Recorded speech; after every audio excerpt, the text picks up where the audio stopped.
This was a driven, visionary, hardworking, ambitious guy who did it on his own. Wasn't given anything. Started on his own. Classic American bootstrap story, right? And I would argue an immigrant story, really, because you're an immigrant story, I'm an immigrant story, we're all immigrant stories. I come from Pittsburgh, Pittsburgh, Detroit, New York, San Francisco. We're immigrants. We're cities, we are. It's fucking great. It's weird. So some of them have, and we'll only do 50 minutes on the tires, and then we'll get to the suits and pocket squares. But they're really, first off, they really leap out on the screen, as in you can visually, you're really engaged with the tires, I think, because the suits are not as crazy or as wacky, not so many great checks going on, not so many, huge outrageous cuts, lapels, etc. It's tires that are doing all the talking. Also, I noticed straight off that he's wearing a lot of short sleeve shirts because it looks like a hot climate that he's in. It looks, It does, yeah. Yeah, so it makes sense to wear the short sleeve shirts with the suits and the ties. And I've definitely got the 50s vibe from that. I think that kind of really cements it in the 50s.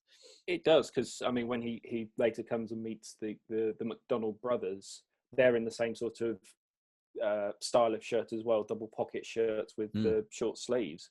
And I suppose from a point of view of them as restaurateurs, being in the kitchen sort of environment all day, they are going to get hot. So why would you want to have long sleeves? I love the fact that they also they found little paper hats and uniforms worn by the McDonald's employees back in the day. So this was like a real authentic touch to the uniforms. This is pretty much what they would have worn. The suits, I didn't spot a bad suit in this film, even when he's the salesman.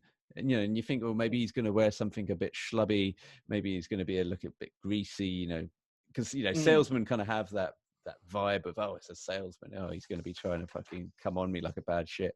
And he's actually wearing some really nice brown chestnuts, light browns as well. It's not the luxurious grey overchecks or the navy suits that you'll see later on, but the suits still ain't bad, are they? They're not bad, no. They're I think the patch pockets, which I think is again of the style and the quite sort of wide lapels, which then came back in the 90s with the style of the suit. I think they are quite baggy on him, because like you said later on, when he has the more sort of refined suits, that they do look a little bit more fitted to him.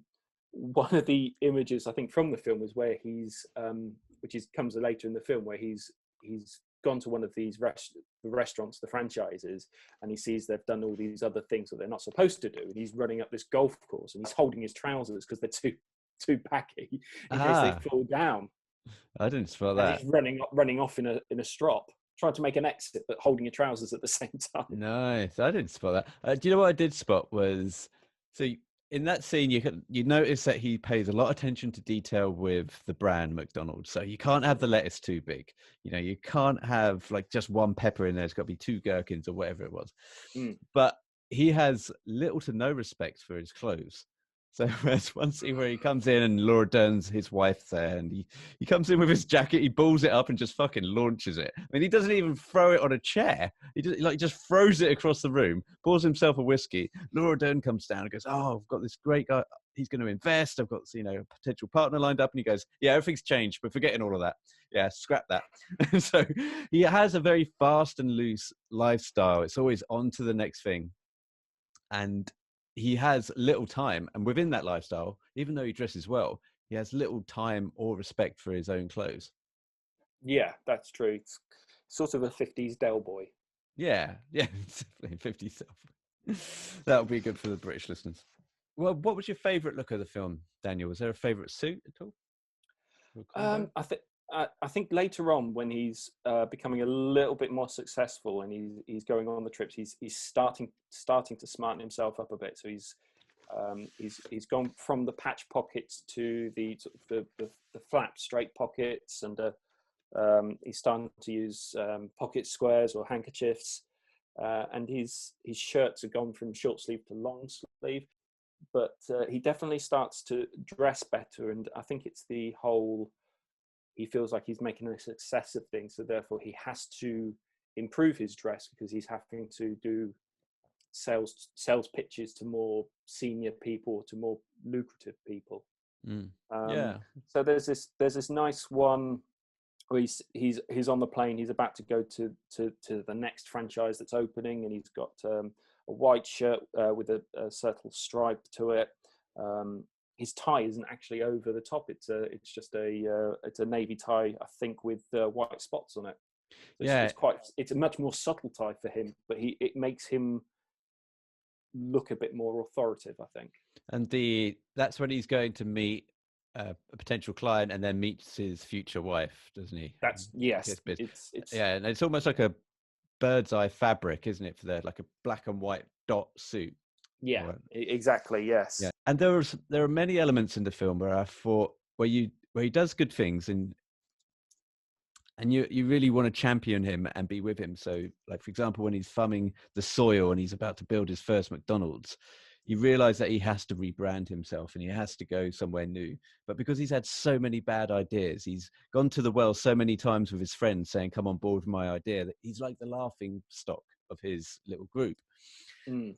And I think we can all relate to that in a way where we've all had to do something different and launch a new project. It's like, oh, have a look at my new channel. Oh, like my new Facebook page. Oh, I'm doing this now over here. And you have to convince your friends that, oh, this is really what I'm about now. This is me over here.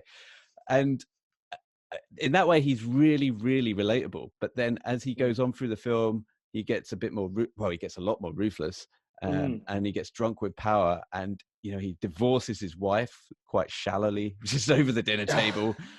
And so there's so many elements where you want him to do the right thing, and at every turn he does the morally bankrupt thing, doesn't he?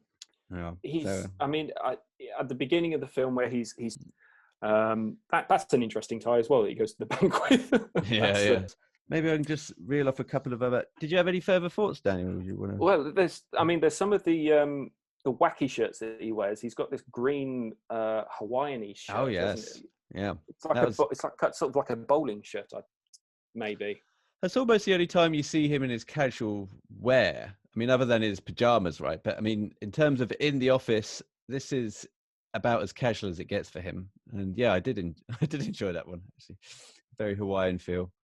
May as well talk about my favorite suit, which I think it looks like this green, like a very British racing car green, when he's telling one of the McDonald's guys to calm down, you're going to have another heart attack. And he actually does have a heart attack on the other end of the line.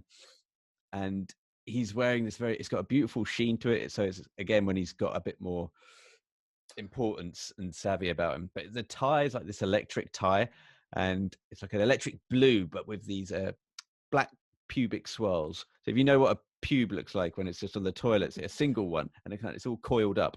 So that tie, that's probably my favorite. Oh, that is a nice tie, actually. Yeah, that is the scene where it's one of my favorite lines where he tells him, "Look, would you do this to your competitor? If he was drowning in his pool, I'd go over there and shove a water hose in his mouth. Would you do the same?" I thought, oh, that's such a cunty line.